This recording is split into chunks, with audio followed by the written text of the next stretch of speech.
Tonight's stories were sent in by 3 people who played hide and seek and never saw the game the same way again. Each story is real, told exactly as they remember it. So, turn off your lights, put on your headphones, and whatever you do, don't hide in the dark. Story 1: The Basement Game. Sent by Emily, Ohio. Emily wrote in about something that happened when she was 13. She and her older brother, Chris, were home alone one stormy Friday. Their parents had gone out to dinner. The power flickered, the wind howled outside. To kill time, they decided to play hide and seek. Chris started counting in the living room. 1, 2, 3. Emily giggled and ran downstairs into the basement. Bad idea. The basement was cold, half finished, filled with boxes and a single hanging bulb that flickered every few seconds. She hid behind a stack of old boxes, trying not to laugh. Then she heard footsteps, slow, heavy, coming down the stairs. But it didn't sound like Chris. Emily, the voice was deeper, slower. Definitely not her brother's. She froze. Her hands shook.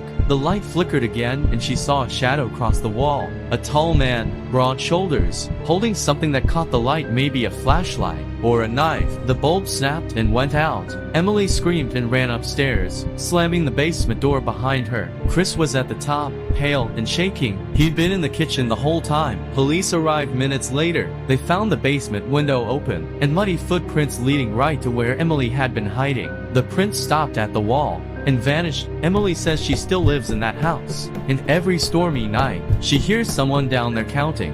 1, 2, 3. Lauren was 19 when she and 5 college friends rented a cabin deep in the woods for a weekend getaway. No phone signal, no neighbors, just trees and silence. On the second night, they decided to play hide and seek with the flashlights off. Lauren hid in a bedroom closet. She texted her friend jokingly, "You'll never find me, lol." Then she turned her phone off to stay hidden. Minutes passed. Then she heard tapping, slow, deliberate, on the closet door. Tap, tap, tap. She smiled, thinking it was one of her friends. Then a voice whispered, "Why are you hiding from me, Lauren?" Her smile vanished. It was a child's voice. There were no kids at that cabin. The tapping grew faster. She held her breath, heart pounding, as the doorknob began to turn. The door creaked open, but no one was there.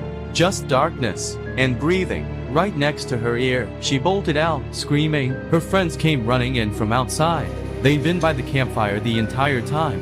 Inside the closet, they found tiny muddy footprints, smaller than a child's. Lauren says she still can't sleep with closet doors closed, because every once in a while, she hears that same voice whisper, "You're still hiding." Ethan lived next to an abandoned house that had been empty for nearly 10 years. Everyone in the neighborhood said it was haunted.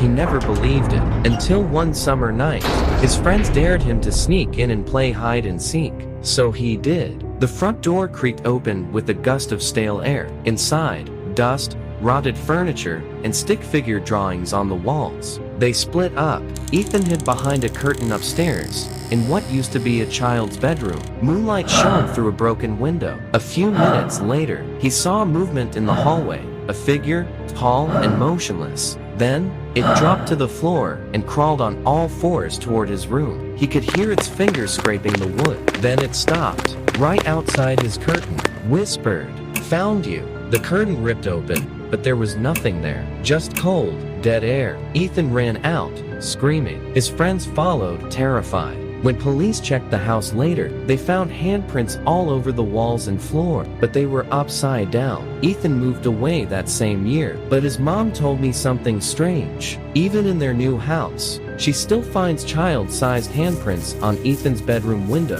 From the inside, hide and seek, a game that's supposed to make you laugh, but in every dark corner, behind every closet door, someone or something might still be counting. If you ever play again, make sure the one counting is really your friend. Because sometimes, when you hide, you're not the only one being found. Distant whisper, ready or not, here I come.